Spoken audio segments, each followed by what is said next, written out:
City న్యూస్కు స్వాగతం. పైడమ్మ జాతర మహోత్సవాలు పురస్కరించుకొని ఆలయానికి 10 లక్షల రూపాయల మేర ఆదాయం వచ్చినట్లు ఆలయ ఈవో తిక్కిశెట్టి వీరవెంకట మోహన్ రావు తెలిపారు. పెడన్న జాతర మహోత్సవాలు పురస్కరించుకొని పైడమ్మ తల్లి ఆలయానికి 10 లక్షల రూపాయల ఆదాయం వచ్చినట్లు ఆలయ ఈవో తిక్కిశెట్టి వీరవెంకట మోహన్ రావు తెలిపారు. పట్టణంలో వేంచేసి ఉన్న శ్రీ పైడమ్మ అమ్మవారి జాతర మహోత్సవాలు 11 రోజుల పాటు ఘనంగా జరిగాయి. ఈ ఉత్సవాలకు సంబంధించి హుండీతో పాటు వివిధ రకాల ద్వారా వచ్చిన ఆదాయాన్ని లెక్కించగా 10,24,773 రూపాయలు వచ్చిందని ఈవో వీరవెంకట మోహన్ రావు తెలిపారు. సంక్రాంతి పండుగ సందర్భంగా జిల్లాలో కోడి పందాలు నిర్వహించే వారిపై కఠిన చర్యలు తీసుకోవాలని జిల్లా కలెక్టర్ పి రాజాబాబు అధికారులను ఆదేశించారు. సంక్రాంతి పండుగ సందర్భంగా జిల్లాలో కోడి పందాలు నిర్వహించే వారిపై కఠిన చర్యలు తీసుకోవాలని జిల్లా కలెక్టర్ పి రాజాబాబు అధికారులను ఆదేశించారు. ఆయన కలెక్టరేట్లోని స్పందన సమావేశపు మందిరంలో పోలీసు, పశుసంవర్ధక తదితర శాఖాధికారులతో కోడి పందాల నిర్వహణ నిషేధంపై తీసుకోవాల్సిన చర్యలపై సమీక్షించారు. ఈ సందర్భంగా కలెక్టర్ మాట్లాడుతూ జిల్లాలో ఎక్కడా కోడి పందాలు నిర్వహించకుండా సంబంధిత అధికారులు పటిష్ట చర్యలు చేపట్టాలన్నారు. ఇందుకోసం అధికారులతో కూడిన డివిజన్, మండల, గ్రామ స్థాయి టీములను ఏర్పాటు చేసి కోడి పందాలు నిర్వహించకుండా పకడ్బందీగా ప్రణాళికను రూపొందించాలని అన్నారు. ఎక్కడ కోడి పందాలు జరుగుతున్నాయని సమాచారం అందినా వెంటనే అక్కడకు వెళ్లి తగు చర్యలు తీసుకోవాలన్నారు. గతంలో కోడి పందాలు జరిగినట్లు తెలిసిన ప్రాంతాలలో 144 సెక్షన్ విధించాలని, ఆదేశాలు అతిక్రమించిన వారిపై సెక్షన్ 10 ఏపీ గేమింగ్ యాక్ట్ 1974, అదేవిధంగా సెక్షన్ 34 జంతు హింస నివారణ చట్టం ప్రకారం క్రిమినల్ చర్యలు తీసుకోవాలని, బెట్టింగులు, పేకాట శిబిరాలపై దాడులు చేసి కేసులు నమోదు చేయాలని తెలిపారు. గత సంవత్సరంలో కోడి పందాలు నిర్వహించిన వారిని, కత్తులు కట్టేవారిని గుర్తించి బైండ్ ఓవర్ చేయాలని ఆయన అధికారులకు సూచించారు. ఈ కార్యక్రమంలో జిల్లా రెవెన్యూ అధికారిని పెద్ది రోజా, ఏఎస్పీ ఆర్ శ్రీహరిబాబు, పశుసంవర్ధక శాఖ అధికారి శ్రీనివాసరావు, జెడ్పీ సీఈఓ జ్యోతి బసు, ఇతర అధికారులు పాల్గొన్నారు.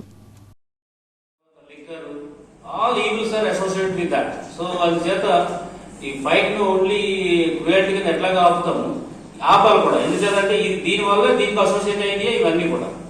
సో అందుచేత నాకు agriculture department first hand information నాకు ఇవ్వాలి. మీకు ఇంకా 1 వీక్ టైం ఉంది. ఈ 1 వీక్ టైంలో ప్రాబబుల్ ఏరియాస్ ఎక్కడెక్కడ ఇలాంటి జరుగుతున్నాయి, ఏమున్నాయనేది ఆ రిలేషన్ కట్టిస్తే దాన్ని నాకు ఒక కాపీ పెట్టండి, దాన్ని పోలీస్ డిపార్ట్మెంట్కి ఇస్తాం. ఈసారి మేము కూడా చాలా సీరియస్గా చూస్తాం. Okay, so I request police department is also then you have to have iron leg on that and see totally I think maximum tangible action అయితే ఉండేలాగా మనం ప్రయత్నించాలి. అండ్ పేపర్స్లో వాటిలో కూడా పోలీస్ చాలా స్ట్రిక్ట్గా ఉన్నారనేది వస్తే దెన్ మనకు కూడా సివిక్ కమ్యూనిటీ కూడా విల్ అప్రిషియేట్ అవర్ యాక్షన్స్. ప్రభుత్వం ఈ నెల 15వ తేదీ నుండి అజ్మీర్కు ట్రైన్ను ఏర్పాటు చేసిందని వైసీపీ ముస్లిం మైనారిటీ విభాగం తెలిపింది.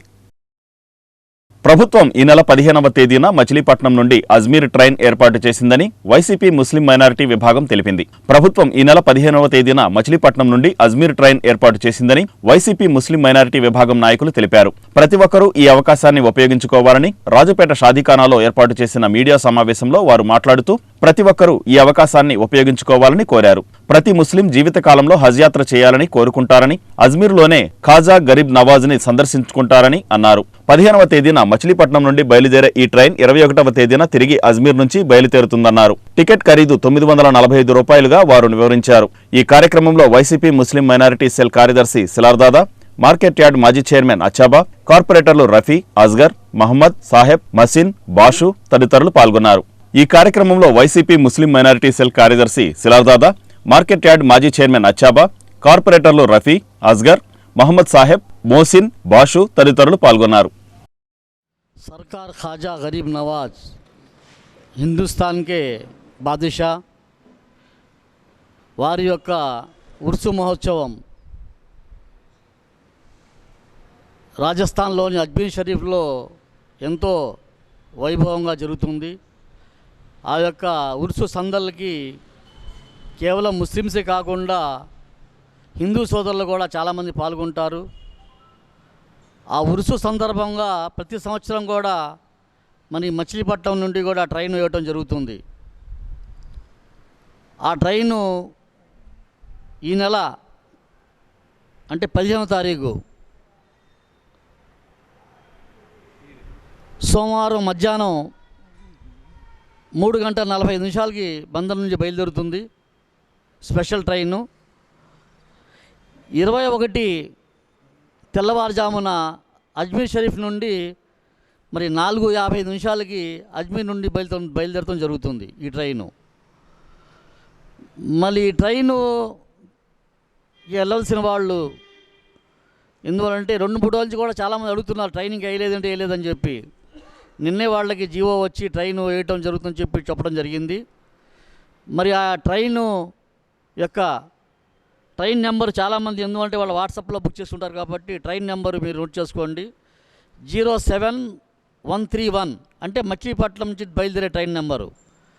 రిటర్న్ అజ్మీర్ నుంచి బయలుదేరేటటువంటి ట్రైన్ నెంబరు 07132. రిటర్న్ ట్రైను 21కి, ఇక్కడి నుంచి బయలుదేరే ట్రైను 15వ తారీఖు. కాబట్టి ఈ ట్రైన్కి వెళ్ళవలసిన వాళ్ళందరూ కూడా అతి త్వరలో మళ్ళీ రిజర్వేషన్ చేయించవలసిందిగా మిమ్మల్ని అందరినీ ప్రార్థిస్తున్నాను. ఈ ట్రైను మరి ఒక మనిషికి వెళ్ళటానికి 945 రూపాయలు అంటే వెళ్ళటానికి. అజ్మీర్ ఏర్పాటు చేయడం జరిగింది. మళ్ళీ అజ్మీర్ ట్రైను ఎందుకు అని అంటే మళ్ళా హిందుస్థాన్కే మకుటం లేని మహారాజు అయినటువంటి మన అజ్మీర్ ఖాజా గరీబుల్ నవాజ్ రహమతుల్లా అలై చిష్టి వారి గంధం మహోత్సవం సందర్భంగా మళ్ళీ ఒక ఆంధ్రప్రదేశ్ నుంచే కాకుండా మన భారతదేశంలో ఉన్నటువంటి అన్ని రాష్ట్రాల నుంచి పక్క దేశాల నుంచి కూడా ఈ యొక్క కార్యక్రమానికి ఈ భక్తులందరూ కూడా హాజరవటం జరుగుద్ది. మళ్ళీ దీనికి దాదాగారు ఇప్పుడు చెప్పారు, ట్రైన్ నెంబర్లు చెప్పారు. అదే ట్రైన్ నెంబర్లు ఇక్కడి నుంచి వెళ్ళేటువంటి ట్రైన్ కానివ్వండి, అక్కడి నుంచి వచ్చేటువంటి ట్రైన్ నెంబర్లు కూడా చెప్పారు. మళ్ళీ ముందుగా మీరందరూ కూడా ఇది టికెట్లని బుక్ చేసుకోవటం అనేటువంటి ఏర్పాట్లు చేసుకోవాల్సిందిగా 50 మంది అందరికి కూడా మనం ఈ యొక్క సమావేశం ద్వారా తెలియపరుస్తున్నాం. తర్వాత మళ్ళా ఇది మన పేర్ని నాని గారు అప్పుడు దాదాగారు చెప్పినట్టుగానే పేర్ని నాని గారు ఎమ్మెల్యేగా ఉన్నప్పుడు రెండోసారి శాసనసభ్యుడిగా ఎన్నికైన తర్వాత దాదాగారు మున్సిపల్ చైర్మన్గా ఉన్నారు. మళ్ళీ ఆ కాలంలో మా పార్టీకి సంబంధించినటువంటి వాళ్ళందరూ కూడా కాకుండా మచిలీపట్నంలో ఉన్నటువంటి ముస్లిం సోదరులందరూ కూడా మళ్ళీ ఆ రోజున దాదాగారి దగ్గరికి వెళ్ళి మనకి అజ్మీర్కి మనం వేయించాలా అనేటువంటి దీని మీద ఆ రోజున మనం ఒక ఆలోచనకి రావటం, మళ్ళీ దాదాగారు మేమంతా కలిసి వెళ్ళి నాని గారిని ఈ విధంగా అజ్మీర్కి మచిలీపట్నం నుంచి ట్రైన్ వేస్తే బాగుంటుంది సార్ అని చెప్పి చాలామంది ముస్లిం సోదరులు రాజస్థాన్లోని అజ్మీర్ ఖాజా గరీబ్ నవాజ్ రహమతుల్లా అలై వారి ఉరుసు సందర్భంగా ప్రతి సంవత్సరం రైలు ఏర్పాటు చేయడం జరుగుతుంది. అదేవిధంగా ఈ సంవత్సరం కూడా రైలు ఏర్పాటు చేసినందుకు చాలా సంతోషం, ధన్యవాదాలు తెలుపుకుంటున్నాం. ప్రతి ముస్లిం సోదరులు ఎవరైతే అజ్మీర్ దర్గాకి వెళ్ళదలుచుకున్నారో వాళ్ళందరూ ఈ అవకాశాన్ని ఉపయోగించుకోవాలని కోరుతున్నాం. ఇంతకు ముందైతే మనం విజయవాడ నుండి జైపూర్ వరకే ట్రైన్ ఉండేది, చాలా కష్టపడి వెళ్లాల్సి వచ్చేది. ఇప్పుడు మచిలీపట్నం నుండి ఆ రూట్లో ఎవరు వెళ్ళాలనుకున్నా చాలా ఈజీగా ఈరోజు ప్రభుత్వం ట్రైన్ ఏర్పాటు చేసింది. ఈ అవకాశాన్ని అందరూ ఉపయోగించవలసిందిగా కోరుచున్నాం. లోని పవిత్ర సూఫీ హజరత్ ఖాజా గరీబుల్ నవాజ్ గారి ఉర్సు సందర్భంగా మచిలీపట్నం నుంచి రేపు సోమవారం 15వ తారీఖు మధ్యాహ్నం ప్రత్యేక ట్రైన్ ఏర్పాటు చేయడం జరిగింది. దీంట్లో సుమారు 900 సీట్లు, 200 ఏసీ సీట్లు ఉన్నాయి. ఈ బందరు పట్టణ పరిసర ప్రాంత ప్రజలందరూ దీన్ని వినియోగించుకొని బాబాగారి ఆశీస్సులు తీసుకోవాలని చెప్పేసి, అలాగే మచిలీపట్నం ప్రజలందరూ సుఖశాంతులతో ఉండాలని ప్రార్థన చేయవలసిందిగా కోరుతూను సెలవు తీసుకున్నాను. సంక్రాంతి పురస్కరించుకొని 23వ డివిజన్ టీడీపీ ఇన్ఛార్జి చింతా చిన్ని పేదలకు నిత్యావసరాలు పంపిణీ చేశారు. సంక్రాంతి పురస్కరించుకొని 23వ డివిజన్ టీడీపీ ఇన్ఛార్జి చింతా చిన్ని పేదలకు నిత్యావసరాలు పంపిణీ చేశారు. సంక్రాంతి పండుగ సందర్భంగా 23వ డివిజన్లో తెలుగుదేశం పార్టీ ఇన్ఛార్జి చింతా చిన్ని ఆధ్వర్యంలో డివిజన్ పరిధిలో 400 మంది పేదలకు నిత్యావసర వస్తువులు పంపిణీ చేశారు.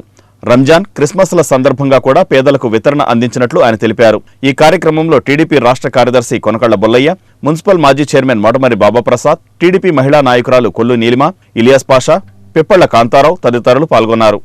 చంద్రబాబు నాయుడు గారు ఉన్న టైంలో ఏ విధంగా అయితే జరిగిందో ఆ విధంగా ఇవాళ పేదవాళ్ళకి, ఎందుకంటే అందరికీ ఆర్థిక స్థితి ఉండదు, పేదవాళ్ళకి ఇవాళ ఈయనిచ్చే కానుక చాలా గొప్పది. ఎందుకంటే ఆర్థిక స్తోమత ఉండి కాదు, అందరి సహకారంతో మా ఇతర మిత్రులు రవీంద్ర గారు, కొనకళ్ళ నారాయణ గారు, బాబా గారు అందరి సహకారంతో ఇవాళ చాలా చక్కటి కార్యక్రమాన్ని అరేంజ్ చేశాడు.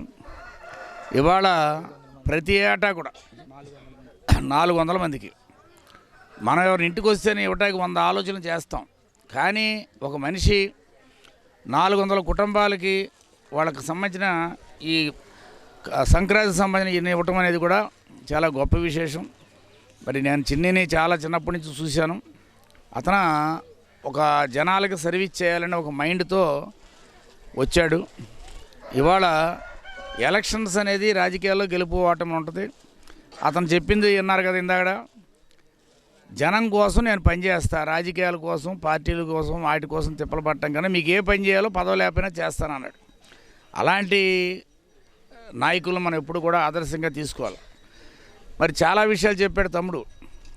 గతంలో చంద్రబాబు నాయుడు గారి టైంలో క్రిస్మస్కి కానీ అలాగే రంజాన్కి కానీ సంక్రాంతికి కానీ ఆయన అనేకం ఇవ్వటం జరిగింది. ఇవాళ జగన్మోహన్ రెడ్డి పరిపాలన అస్తవ్యస్తంగా ప్రజలకి ఏది అవసరమో నిజంగా మన చిన్ని గారు ఈ వార్డులో చిన్ని గారు ఎప్పుడు మీ అందరికీ అందుబాటులో ఉంటారు.